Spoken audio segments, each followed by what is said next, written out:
Welcome back to the channel. In today's video, we're going to be focusing on DLSS. In case you guys missed the previous video where I kind of talked about some of the issues with DLSS, they have since been patched, or at least that's what the patch notes said for Raven, that they went in and they fixed DLSS because there was a misalignment between your reticle, where the actual crosshairs would meet, and where your bullets would actually go. They'd be slide off to the right, or a little bit under, a little bit above, a little bit to the left, depending on what your overall resolution was and which DLSS option you were using. So now we're going to go ahead and take a look at it and take it even a step further and explain which is the best DLSS option depending on your individual setup. If you enjoy the video, learn something new, please do me a favor, hit the like button. If you're brand new, want to find your way back for more Call of Duty content, double check, make sure you are subscribed with notifications on. So here we are, we've loaded into a multiplayer map so we can kind of see what this looks like. And just so you kind of overall see the settings, if we go to the graphic settings, you can see I'm on full screen.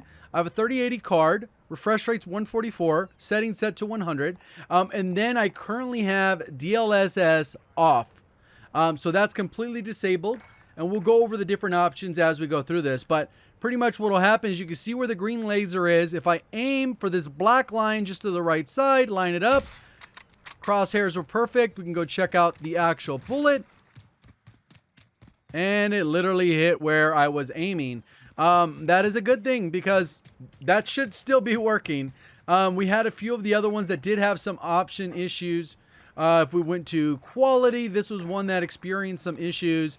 And then when you laser here, it looks like this is pretty aligned now, whereas before it wasn't. But let's go ahead and see if the bullet tracks. We're aiming the black crosshairs on the line, and you can see that it lines up fairly well. So we can see, yep, we're looking pretty good. 2 for 2. Let's go ahead and go to the next one so you can go ahead and go through all of these, and then we'll explain which one makes the most sense. Because as you can see with this one, my frames at the top left just jumped up from about 150 up to about 180. And the crosshairs are looking still aligned. We're going to go and lane for this next black line. Looked pretty good because the crosshair and the laser are fairly aligned, which makes this shot super easy. Lined up, works perfectly. Let's go ahead and go to the next one. Find out if we're going to have any issues with performance. Performance actually boosts our frames just a little bit more. We're up to about 200 frames, 190. Aim down sight. We're going to get this left side now. It looks like they're still both aligned if I'm looking around. Yeah, pretty aligned. Let's go ahead and get here. And it looks like it's hitting the right spot. So again, yes, this does look like it's working appropriately. Let's go ahead and go to Ultra Performance, which is going to give us the maximum amount of frames. Slightly more than we just had. We're peaking at about 220. We're going to go ahead and aim down sight. It looks like we have this. The laser is maybe a little bit blurrier than we've seen. We can still recognize these 10s here. Not necessarily these other numbers, but let's go ahead and hit this one here. Line it up, and boom. We get a pretty clean shot. It's looking like...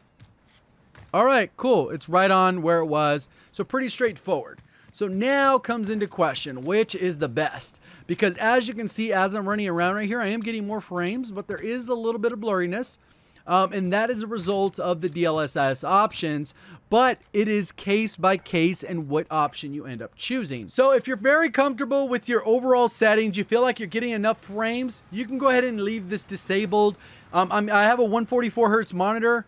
This generally gets me the frames I need. I usually sit around 138 to 155 depending on the situation. If I feel like I wanted more frames, maybe I could go to quality, and then that would bump up a little bit because I went through and I tested how many frames I got with various resolutions and for all of them. So we'll touch on that, but we'll go ahead and explain what these actual options are for. So if we go to quality, it says it offers a higher image quality than balance mode, recommended for 2K gameplay, which is 1440p, which is generally what I play with.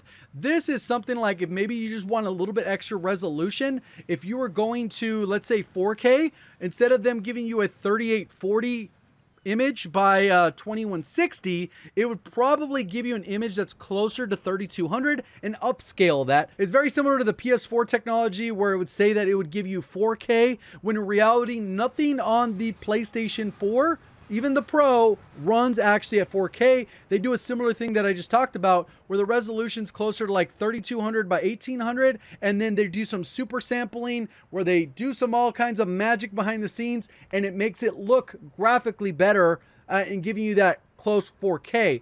And this works generally when the numbers aren't too far off. So in certain examples, you might be going from 1080 to 1440, which isn't that big of a jump. If you're going from 720 up to 4K, you're going to end up with a lot of blurriness as we go throughout some of these. And with this one, it's still prioritizing the quality of the image over the actual frame rate. So you're still getting a relative like boost, but you're not sacrificing so much of that resolution that we'll see when we get to some of these other ones. Balance is a little bit more optimized for both performance and image quality as it says, but it's kind of trying to do both of these things in the background where it's trying to give you more frames. So it'll sacrifice a little bit of resolution, but not so much resolution that we're going to see in performance and ultra that you're losing and having a little bit more blurriness. So it's kind of one of those things, everyone's going to be a little bit different. If you're frame chasing, you're generally going to just go for ultra performance and you're going to have some blurriness, but that kind of throws things off. Then you have performance, which is going to be for more 4K gameplay. So I could set it, even though my display is 1440p, I could set it to 4K and then I would get way more frames. But anytime I move, unless something's like standing still right in front of me and it has the option to have that full crystal clear image, there's going to be a little bit of blurriness, which in a first-person shooter can cause some issues. If we were playing only the campaign, we might go for that route just to have that issue solved, because I even did a lot of this testing with DirectX ray tracing, and I was able to get, boom, enabled. I got ray tracing, which normally tanks your frames, and I was still able to get like 180 frames, 4K, but these things are doing a lot of magic behind the scenes, which might not necessarily be the magic you're looking for. So you kind of got to do it case by case. At least they solved the issue with the misaligned reticles, which was a huge issue.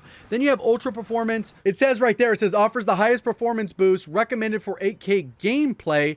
And this allows you to get the 8K image where maybe it's going to be super sampled up high, but you're still going to get the frames. I maxed out my resolution as much as I could. I tried this and I was still getting the 180 frames, 160 frames that I'm across the board, but there was a lot of instances where things are getting very, very blurry, and it's something you want to avoid. So pretty much what I would recommend out of the two different options is either go disabled or go quality. If you're just a frame chaser, you can go these routes, but expect a little bit of blurriness.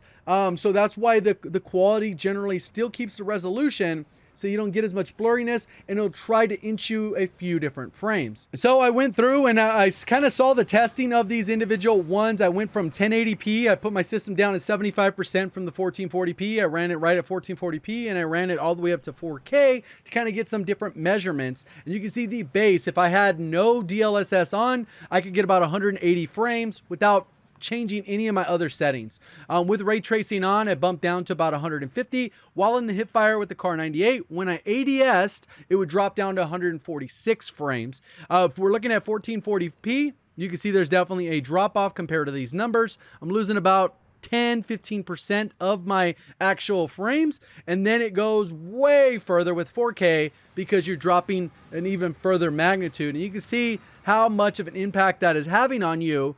And what these other options are with DLSS quality, it's not really doing anything with the base because you're already capable of handling it. So it doesn't need to do anything, and it's not trying to get extra frames. So it pretty much takes advantage of that. These are going to be very close to these numbers, but you can still get some pretty manageable frames. So right here, we're talking about, I don't know, what is that, a 15%, 20% boost to your overall frames. And you can see even at 4K, we're getting this, but keep in mind that it's going to struggle at some of the further ranges where you may lose a little bit of resolution, which will cause blurriness. Even with ray tracing on, I was still getting the same frames that you'd expect with the DLSS because it's not supposed to help much. But this one, we still kind of stayed in line. You can see all the way across, it's essentially trying to give us a similar image because we're getting almost a 1080 image. As you can see here, the frames line up with it because it's doing everything it can to accomplish this amount of frames, to accomplish this amount of frames, to this amount of frames. And you can go all the way. Even if I was at 4K, I can get 185 frames with the ray tracing on.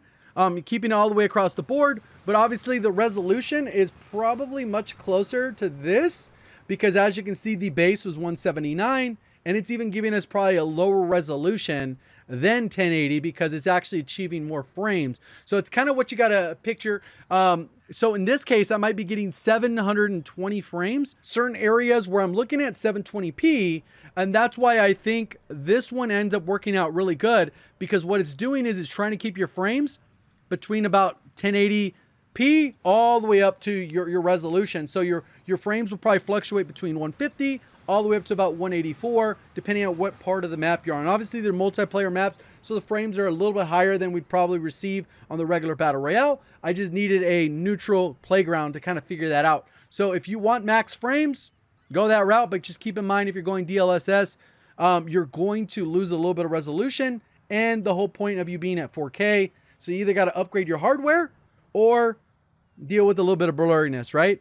Kind of how it goes. Personally, I think it, with its off or with quality, works great with the 1440p, but to each their own. Hopefully you guys did enjoy the video. This helped you out even a little bit. If it did, please do me a favor, hit the like button. If you're brand new, want to find your way back, just double check, make sure you are subscribed with notifications on. Appreciate your support. Thank you for watching. As always, have a great day.